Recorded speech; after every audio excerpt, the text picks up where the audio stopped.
The changing climate is hitting agriculture hard, especially in Africa. It brings droughts and floods, pests and diseases. It means poorer crops, less food, and lower incomes. Climate change also accelerates land degradation.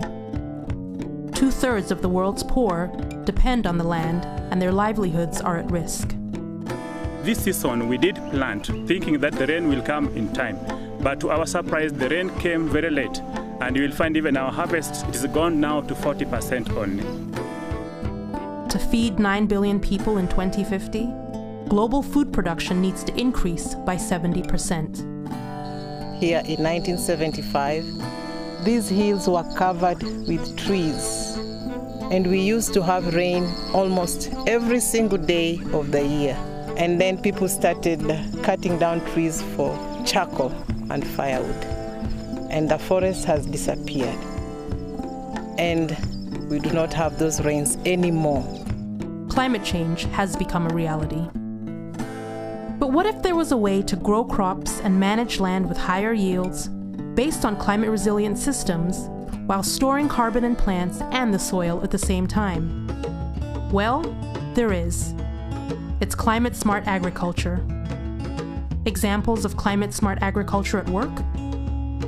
Water harvesting captures runoff for better crops, helping farmers adapt to erratic rainfall in dry areas.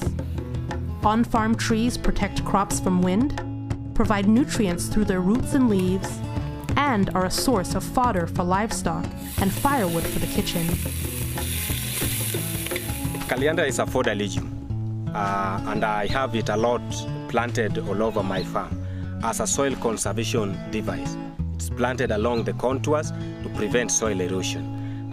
You can see this one is here, the other one is up here, and quite a number are also downstream. Another benefit of Kaliandra, I also use it for as a fodder crop, that is to feed my animals. Mulching and intercropping are practices that ensure more reliable yields. And zero-grazed livestock can make intensive use of small plots, providing milk and returning manure to the land.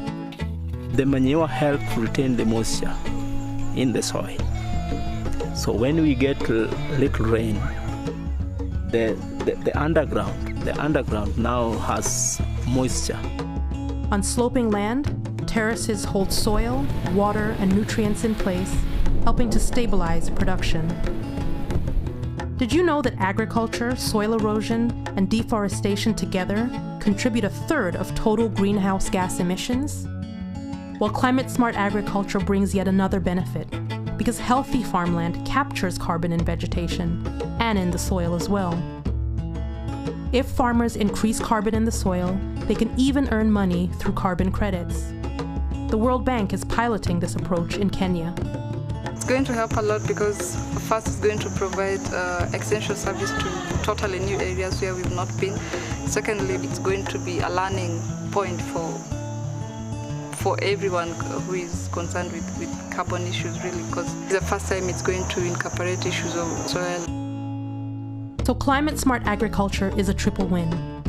There's more food on the table, there are healthier landscapes that are more resilient to droughts and floods, and at the same time, plants and soil capture more carbon.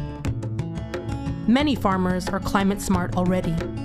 In Burkina Faso, in China, in Brazil, in India, in Ethiopia, and in South Africa. Climate-smart agriculture. It's a path to green growth. So now is the time to take action. You can make agriculture a part of the climate change solution.